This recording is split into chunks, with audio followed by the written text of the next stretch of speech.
ሚስክቲዩብ ኮሎምቢያ አማዞን ደን ውስጥ ካርሎስ በተሰበረ ልብ ምርጫ አልባ ሆኖ በህይወቱ የመጨረሻውን ፍቅር ያፈቀራትን ይችን ጸየም ኢትዮጵያዊ ሴት ሳይወድ በግድ ከማናስ ወደ ቲጎና በፕሌን ከዛ ደግሞ በጀልባ ከብራዚል ድንበር ወደ ኮሎምቢያ አሻገራትና ላቲሲያ ከተማ ጫፍ ድረስ ሸኛት። ከዛ እሱ ከዳግላስ የነፋስ ጠላቶቹ ጋር ለመደራረብ ደቡብ ምዕራብ ኮሎምቢያ ድንበር ተጠግታ ወደምትገኘው የቬንዙዌላ ሳና ካርሎስ ከተማ ጉዞ ጀመረ። ይችን ያፈቀራትን አፍሪካዊት ሴት ማዳን ማለት ራሱን ማዳን ማለት ነው። ሰው ራሱን ለማዳን ደግሞ ምንም ያደርጋል። ዳግላስን ያገኙት ማንኛውም አጋጣሚ ተጠቅመው ሊያጠፉት የሚፈልጉ የቢዝነስ ተፎካካሪዎች እንዳሉት ያውቃል። እሱ ደግሞ ስለ ዳግላስ የቢዝነስ ሚስጥሮች መግቢያ መውጫውን ድክመትና ጥንካሬውን በደንብ ያውቃል።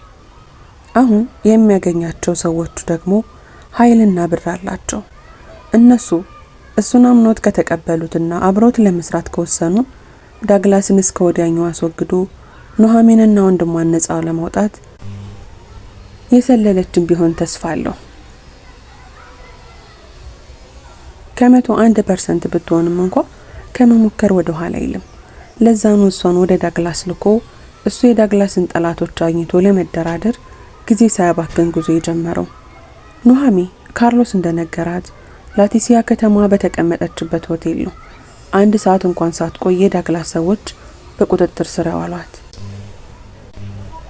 በመጀመሪያ እዛ ላቲሲያ ከከተማ ወጣ ብሎ አማዞን ወንዝ ዳር ላይ ካለ አንድ ሰዋራ ቤት ነበር የወሰዳት።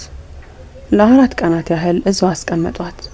በየቀኑ የሚያስፈልጋትን ያህል ምግብ፣ ልብስና መጠጥ ያቀርቡላታል። ግን ማንም ሊያናግራት የሚደፍር ብታናግራቸውም የሚመልስላት አልነበረም። በየቀኑ ምግብና መጠጥ እንዲሁም የሚያስፈልጋትን ነገር የሚያመጡ 2 ሰዎች አሉ። መጣው ቤቱ ጠረጴዛ ላይ አስቀምጠውላት ይሄዳሉ። ብታናግራቸውም አይመልሱላትም። ጠባቂዎች እርስ በርስም ቁጥብ ቃላትን ሲለዋወጡ ብትሰማ እንኳን በማይገባት ቋንቋ ስለሆነ ምንም መረዳት የምትችለው ነገር አልነበረም። ይበልጥ ልትቆጣጠሩ የሚከብዳት ጥልቅ ድባቴ ውስጥ እየገባች መጣች። እሷ ካለችበት ቤት 10 ሜትር ርቃ ባለች ጎጆ አንድ ዘመናዊ መሳሪያ የታጠቀ ጎረምሳ ሁሌ ንቁ ሆኖ ሲጠብቃት ታያለች። ወደ እሷ መጥቶ ለማውራት አይሞክርም። እሷ ወደ እሱ ለመቅረብ ምንም ጥረት አላረገችም። ይህንን ጠባቂ ወይ ጥላው ወይ ገድላው በቀላሉ ማምለጥ እንደምትመች ታውቃለች። ግን ያ አይደለም እቅዷ። አሁን ሂጃም ልጅ የሚላት አዛኝ ሰው ቢኖር ራሱ እሺ የምትልበት ሁኔታ ላይ አይደለም ያለችው። አሁን የሷ ጥረት ወደፊት ስምጥ ወደ ሆነው የአማዞን ደን ውስጥ ገብቶ ወንድሟን ማግኘት ነው። ምንም ያህል ዋጋ ቢያስከፍላት ግድ የላት። እንደ ወንድሟንና ምስራቅን የማትረፍ እድሉ ባይኖራት እንኳን ያዩትን መከራ አብራይታ የሚጎነጩትን ሞት አብራ ለመሞት ጽኑ ፍላጎት አላት። እርግጥ ካርሎስ እንዳላት ከዳግላስ ጠላት ጋር በማበር ስለሱም ሆነ ስለ ድርጅቱ ስለሚኖርበት አካባቢና ስለ ግዛቱ የሚያውቀው መረጃ ሁሉ በመስጠት እሱን እንደሚያወርሙትና በዛ ግርግር መሀል እሷን ከወንድሟና ከምስራቅ ጋር ሊያስመልጧቸው የቻለውን ሁሉ እንደሚጥር ቃል ገብቶላታል። ደግሞ የገባውን ቃል ለማክበር የተቻለውን ያህል እንደሚጥር እርግጠኛ ነች። ምናልባትም በእነዚህ 4 ቀናቶች የሚፈልጋቸውን ሰዎች ጋር ተገናኝቶ እቅድ እየነደፈ ይሆናል።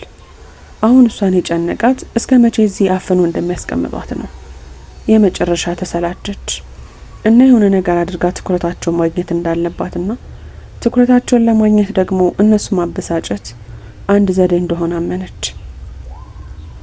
ውጭ እሷ እንዳታመልጥ ሳይሆን ከውጭ ሌላ ሰው መጥቶ እሷ ላይ ጥቃት እንዳያደርስ ጥበቃ ያካሄደ የሚመስለውን ወጣት ልታጠቃው እቅድ ነደፈች። ካልተፈታተናት ላትጎዳ ወስናለች። አጸፋዊ ምላሹ ጠንካራ ከሆነ ግን ቢሞትም ግድ ይላትም። ዝም ብላ ካሎትሯ ወደሱ ተንቀሳቀሰች። መሳሪያውን አዘቅዝቆ እንዳያዘ ባልተለመደ እንቅስቃሴው ግራ ተጋብቶ አፍጥጦ አያት። ቀረበችው። በመካከላቸው ያለው ርቀት 2 ሜትር ብቻ ሆነ። ወስና እግሯን ልታወናጭፍ ስትል ወደ በራፉ ብዛት ያለው የእግር ኮቴ ድምጽ ሰማችና ባለችበት ተረጋግታ ቆመች። ፊቱን አዙራ ስታይ እውነቱን 3 የሚሆኑ የታጠቁ ግለሰቦች ናቸው። ወደ እነሱ እየመጡ ነው። ፊት ለፊቷ በቆመው ልጅ እድለኝነት ተገረመችና ፈገግ አለች። ወዲያው ነበር አፋፍሰው ይዘውት የወጡት። የ20 ደቂቃ የእግር መንገድ ካስኬዷት በኋላ ወንዝ ዳር አካባቢ ደረሰ። ወዲያው ጀልባ ላይ ነው ይዘውት የወጡት። ከዛ በኋላ ለ1 ሰዓት ተኩል ያህል ከጀልባ አልወረዱም። አሰልቺ የሆነ ጉዞ ነበር የተጓዙት። ከዛ ባልጠበቀችው ሁኔታ እዛ ጥቅጥቅ ደን ውስጥ መኪና ነበር የጠበቃት። አንከብክበው መኪና ውስጥ አስገቧትና ጥቁር ጨርቅ በጭንቅላቷ አጥልቀው አንገቷ ድረስ በማልበስ ሙሉ በሙሉ እይታዋን ከለሉት። በጥቅጥቅ ደን ውስጥ የእግር መንገድ በምትመስል ቀጭን መንገድ ጫካውን እየሰነጠቁ አውሬዎችንም እያባረሩ ለ2 ሰዓት ያህል ይዘዋት ተጓዙና ድንገት የመንገዳቸው መጨረሻ ደረሱ። መኪናዋ እንደቆመች የተሸፈነችበት ጽልመታዊ ጥቁር ልብስ ከጭንቅላቷ ላይ ገፈው አነሱላት። ወዲያው ከአካባቢው ብርሃን ጋር ራሷን ማስማማት አልቻለችም። ብዥ አለባት። ቀስ እያለች ዙሪያ ገባውን ማየት ስትችል እዛ ደን ውስጥ ይገኛል ብላ ያልጠበቀችው አንድ ግዙፍ ግቢ ከፊት ለፊቷ ገጭ ብሎ አየች። እንድትወርድ በምልክት ነገሯት። ወረደች። ውስጧን በደስታ ተጥለቀለቀ። አዎ ቦታው ራሱ ነው። ወንድሟና ምስራቅ ጎን ለጎን ሆነው እዚህ ስፍራ የተነሱትን ፎቶ ነው የላከላት። ወንድሟን ልታገኝ በመሆኗ ተደስታ እግሮቿን በአየር ላይ አድርጋ ዘለለች። ይዟት ከመጡት መካከል አንዱ በተሰባበረ እንግሊዘኛ እንድትከተለው ነግሯት ወደ ዋናው ቤት ይዟት ሄደ። አንደኛ ፎቅ ላይ እንደወጡ አንድ ልጅ እግር ወጣት ተቀበላትና ታጣቂውን አሰናብቶ እሷን ይዟት ወደ ውስጥ ገባ። ግዙፉን ሳሎን እየሰነጠቁ አለፉ። የተወሰኑ ኮሪደሮችን ካለፉ በኋላ የሆነ ክፍል ጋር ሲደርሱ ቆመና ከኪሱ ቁልፍ አውጥቶ መክፈት ጀመረ። እናንተ ሰዎች ያማችኋል እንዴ? አሁንም ክፍል ውስጥ አስገብታችሁ ለተጨማሪ ቀን ልትቆልፉብኝ ነው? ወንድሜን እንድታገናኙኝ ይፈልጋለሁ። ላለቃ ዳግላስ ንገረው። ወንድሜን አገናኘኝ ብለሃለች በለው። አሁኑኑ ንገረው። ልጁ የሷን ንግግር ከቁም ነገር ሳይቆጥር ቁልፉን ከፈተና በራፉን ወደ ውስጥ ገፋው። ወለል ብሎ ሲከፈት ገፍትሮ ወደ ውስጥ ይከተኛል ብላ ስትጠብቅ ከውስጥ ያልጠበቀችው ጸጋ ነበር የጠበቃት። ወንድሟና ምስራቅ ቢጃማቸውን እንደለበሱ በሚያምርና ምቾቱ በተጠበቀ መኝታ ክፍል ውስጥ ጎን ለጎን ቆመው በራፉ ላይ አፍጥጦ ስታይ ማመን አልቻለችም።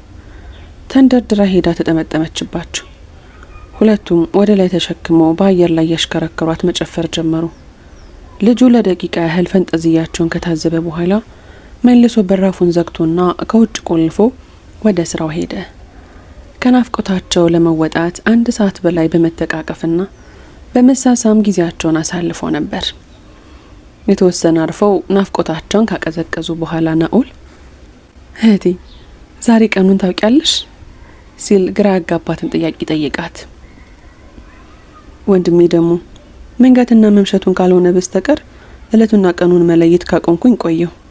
ለካ ህይወታችን ውስጥ ያሉ አብዛኞቹ ነገሮች በመከራ ቀኖቻችን ውስጥ ስንሆን ትርጉም አይኖራቸው። እንግዲያው ልንገርሽ ዛሬ ጥር 11 ነው ልደታችን። ያልጠበቀችው ዜና ነው። መላ ሰውነቷን ወረራት። ኦ ደስ ይላል መልሰው ተንጫጩ። ምስራቅም እናንተ ለምን እነዚህ አስተናጋጆችን ጥቂት ውለታን ጠይቃቸው የሚል ድንገት የሀሳብ መጣላት። ምን ልደታችሁን ለማክበር የሚሆን ጥቂት ሻማ፣ የተወሰነ ከረሜላ ካለ ኬክም ቢገኝ አንጠላም። ምስጋናችን ከፍ ያለ ነው አለች። አሁንም ተሳሳቁ። ሌላውን አላውቅም ግን በመጠጥ አይጨክኑ። ምስራቅ ወደ መጥረው ሄደችና ተጫነችው። እንዴ ፍቅር ምን ፈልገሽ ነው? ናውል ምስራቅን ጠይቃት። ኑሐሚ ሁለቱንም አፈራረቀችና በገረሜታ ታያቸው ጀመር። ምስራቅ የሷን ምልከታ ስታስተውል ትቀልዳላችሁ እንዴ? ከመጠየቅ ደጃዝማችነት ይቀራል ሲባል ሰማችሁ በማለት በራፉን በድጋሚ ለማንኳኳት እጇን ስትዘነዝር በድንገት በራፉ ተከፈተ።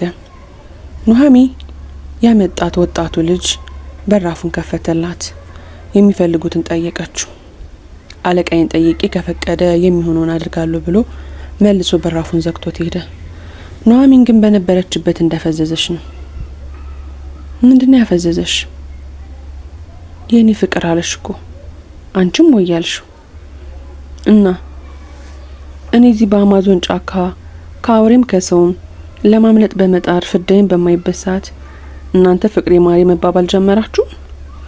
ታዲያ በመካከላችን ያለው ለዘመናት የታፈነ ፍቅር እሱን ጭረን ካላቀጣጠለው አንቺን ለመፈለግና ለማግኘት የሚያስችለንን ብልሃት ጥንካሬውን ከየት እናመጣለን?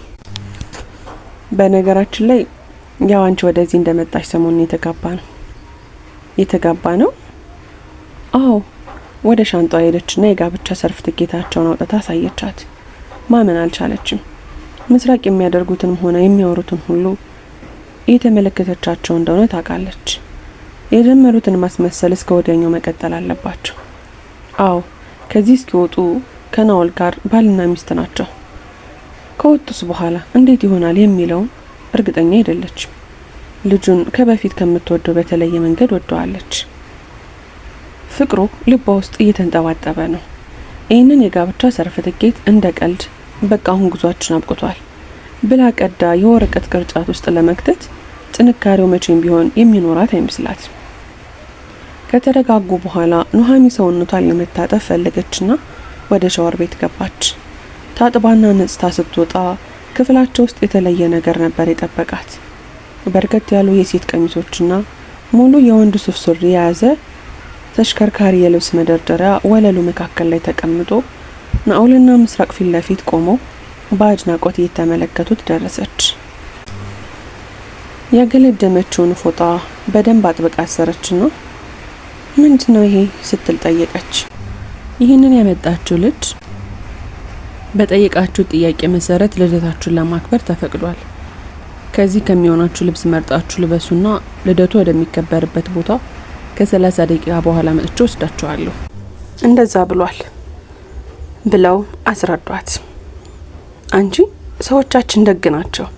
መጀመሪያ በደንብ አስደስተውን የምንፈልገውን ነገር እንድናደርግ ከፈቀዱልን በኋላ ከዛ መስገነናቸው እንድንሞት ነው የፈለጉት አለች ምስራቅ። እሱንስ ቢሆን ማናየበት ይመስገን ነው ብላ ካመጡላቸው ቀሚሶች መካከል ለሷ የሚሆናትን መምረጥ ጀመረች። በ20 ደቂቃ ውስጥ ሶስቱም ልክ እንደ ቤተ መንግስት ከንጉሱ ጋር የአራት ግብዣ እንዳለባቸው መኳንንቶች ሸክ ብለው ዘንጠውና አምረው በቀጣይ የሚሆነውን መጠበቅ ጀመሩ። እንደተባሉት ያው ልጅ ቤቱን ከፍቶ ይዟቸው ወጣ። ቀጥታ ከህንጻው በጓሮ በኩል ካለ እስካሁን ካላዩት በአበቦች ያሸበረቀ የቅርጫት ኳስ ሜዳ፣ ስፋት ያለው የተንጣለለ የመዋኛ ገንዳ ያለበት ቦታ እዛ ነው ወሰዳቸው። ገንዳው ዳር ባለ በሴራሚክ ንጣፍ በአማረ ጎጆ የምግብ አይነትና የመጠጥ አይነቶች ሞልተውበታል። ዙሪያውን መቀመጫዎች ሲኖሩ አስተናጋጅ መሰል 2 ሴትና 1 ወንድ ዝግጅቱን ለማሳመር ከላይ ወደ ታች ይሯሯጣሉ። ይዟቸው የመጣው ሰው ለገንዳው እይታ ምቹ የሆነ መቀመጫ ሰጣቸውና ሶስቱም በተርታ ተቀመጡ። በትከሻቸው ከባድ መሳሪያ የተሸከሙ ሰዎች በአካባቢው ራቅ ካለ ስፍራ በተወሰነ ርቀት ፈንጠር ብለው ሁኔታውን በጥንቃቄ ሲቃኙ ይታያል። ጥርት ካለው ከአማዞን ደን ሚነፍሰው ንፋስና እርጥብ አየር ጋር አብሮ ለስላሳ ሙዚቃ ተከፍቷል። በአካባቢው ሌላ ሰው የለም። ድንገት ከገንዳው ብቅ ብሎ ወደ ዳር የሚወጣ ሰው ተመለከቱ። ከነርሱ በ5 ሜትር ርቀት ላይ ስለሆነ ማንነቱ ጥርት ብሎ ይታያቸዋል። ወደ ኑሃሚን በፈገግታ እየተመለከተ በሰላም ተመለሽ? ወደ ቤትሽ በመምጣትሽ ደስ ብሎኛል አላት። እንዴት አልመጣ? ብጨክን ባንተ ጨክኜ መቅረት እችላለሁ ብላ ምጸቱን በምጸት መለሰችለት።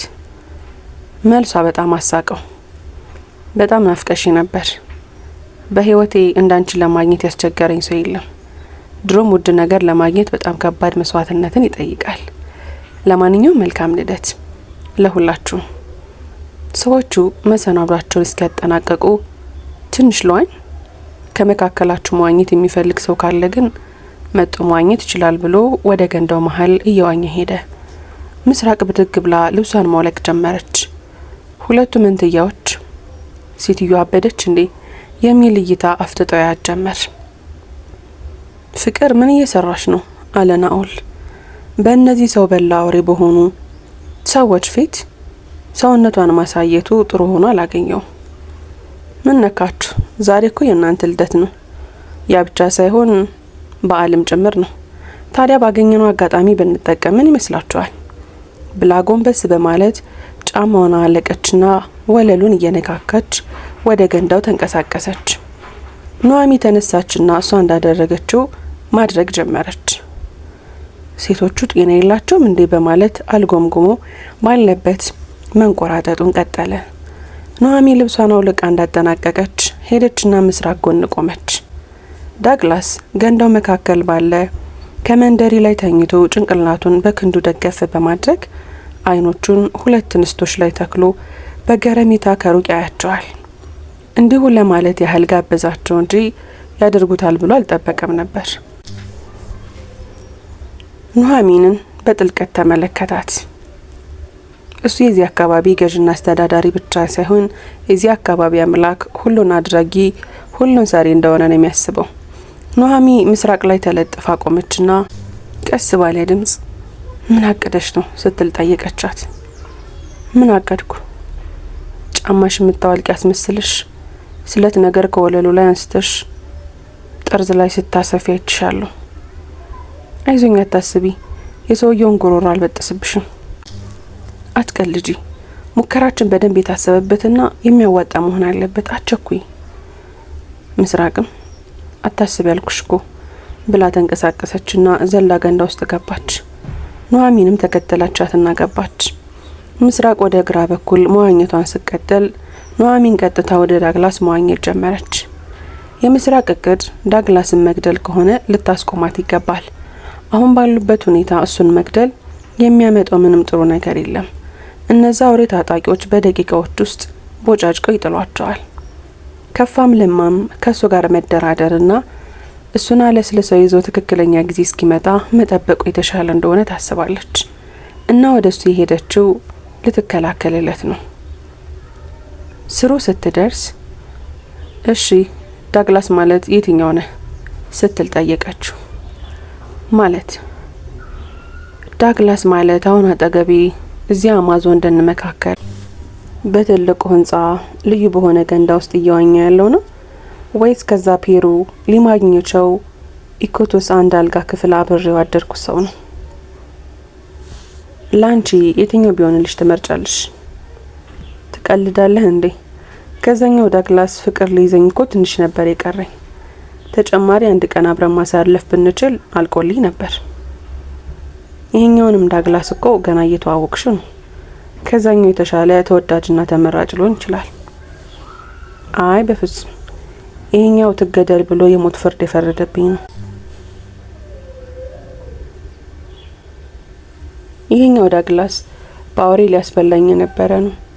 ይሄኛው በመርዝ ተመርዤ እንድሞት አድርጎኝ የነበረ ነው። አዝናለሁ። የኛውን ዳግላስ ባመጣልሽ ደስ ይለኝ ነበረ፣ ግን እንደምታየው አሁን ፊትሽ ላይ ያለው ይሄኛው ዳግላስ ነው። ግን የጊዜ ጉዳይ ነው። ይሄኛውንም ዳግላስ ላደረገብሽ ነገር ይቅርታ ይዋልሽ። እንደዛኛውም ልትወጁ ትችያለሽ። እኔ እንጃ አይመስለኝም አለችና ሌላ ነገር ልትመልስለት ስትል ምስራቅ ቅጽበታዊ ጆሮ ሰንጣቂ ጩኸት አሰማች። ሁለቱም ተራርጠው ወደ እሷ ሲሄዱ አካባቢዋ ያለው የገንዳ ውሃ በደም ሞልቷል። ኑሐሚ አውሬ የነደፋት ነው መሰላት። ጓጉተው ከገንዳ ወጧት። ናኦል የሚሆነው ግራ ገብቶት ወዲያ ወዲህ በድንጋጤ እየተወራጨ ነው። አታስቡ፣ ትንሽ ነገር ነው። ወደታች ወደ ወለሉ ሰምጬ ስወኝ የገንዳው ወለል ላይ አረፍኩኝና የሆነ ስለት ነገር እግሬን ቆረጠኝ ስትል ሁኔታውን አብራራች። ውስጥ እግሯን አንስተው ሲያዩት ማዕከሉ ላይ ሸርከት ብሎ ተቆርሷል። በውስጡ የተቀረቀረበትም ጠጠር ተፈንቅሎ የወጣን የሚመስለው። ዳግላስ አበደ። ሰራተኞቹን ጦርቶ ጮኸባቸው። እንዴት ስለት ነገር ገንዳ ውስጥ እንዳስገቡ ጠይቃቸው። መልስ መስጠት ይቻላል አልነበረም። የሚያደርስባቸው ቅጣትን እያሰቡ መንቀጥቀጥን ጀመሩ። ወዲያው የግቢው ሐኪም መጣና ቁስሉን አጽድቶላት በተገቢው መንገድ አሸገላት። ከዛ ሁሉ ተረጋጋና ሁሉም ልብሳቸውን ለባብሰው ዝግጅቱን ለመታደም ጠረጴዛ ከበው ተቀመጡ። በግዙፉ ጠረጴዛ ምግቡ ተደርድሯል። መጠጡ ተኮለኮለ። ጉብታ የሚያክል ባለ ደረጃ ኬክ እየተገፋ መጣ።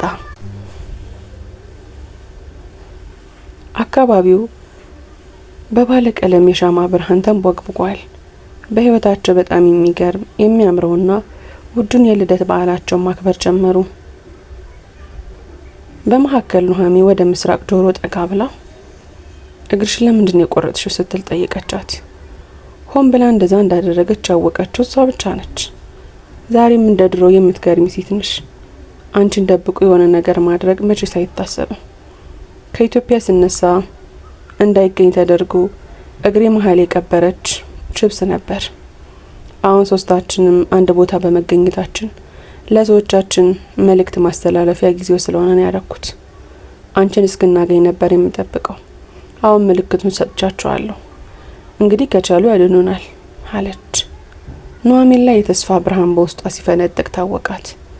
የካርሎስ ሙከራ ባይሳካ እንኳን ሌላ ተስፋ አላቸው ማለት ነው። በህይወት ተደራራቢ ተስፋ አለ ማለት ለመኖር ተደራራቢ የኃይል ክምችት አለ ማለት ነው። ዘና ባለ ሁኔታ ልደቷን ማክበር ጀመረች። ዳግላስን እንደ ጠላቷና ለቀናቶች ሊገላት ሲያሳድዳት እንደነበረ ሰው ሳይሆን ልክ እንደ ረጅም ጊዜ ጓደኛዋ እየተንጠለጠለችና እየተላፋችው አብራው መሆን ጀመረች። 3 ኢትዮጵያዊ ታጋቾች በአማዞን ጥልቅ ማህፀን ውስጥ በጋንግስተሮች ዙሪያቸውን ተከበው ውጥረት ያለበት ህይወት መግፋት ከጀመሩ 1 ሳምንት አለፋቸው። በእያንዳንዱ ቀን የሆነ ተአምር ይፈጠርና ነፃ እንሆናለን የሚል ጉጉት ውስጣቸውን ሲንጠው ነው የከረመው። በጣም አስጨናቂው ነገር ደግሞ ኑሃሚ ቦታው ላይ ደርሳ ልደታቸውን ካከበሩበት ቀን በኋላ ዳግላስን አላዩትም። የሚያስፈልጋቸውን ነገር የሚያደርግላቸው ወደ ውጭ አስወጥተው ግቢ ውስጥ እንዲናፈሱ የሚያረጋቸው እሱ የመደባቸው ሰራተኞች ናቸው። ይሄ ጉዳይ ደግሞ ይበልጥ አሳስቧቸዋል። ውድና የተከበራችሁ የምስኪ ዩቲዩብ ቻናል ተከታታዮቼ ክፍል 17 ይቀጥላል። ታሪኩን ከወደዳችሁት ላይክ፣ ሼር፣ ሰብስክራይብ ማድረጋችሁ እንዳትረሱ። በቀጣይ ክፍል እስከምንገናኝ በያላችሁበት ቀንና ሌላችሁ ሸጋ ይሆንልኝ።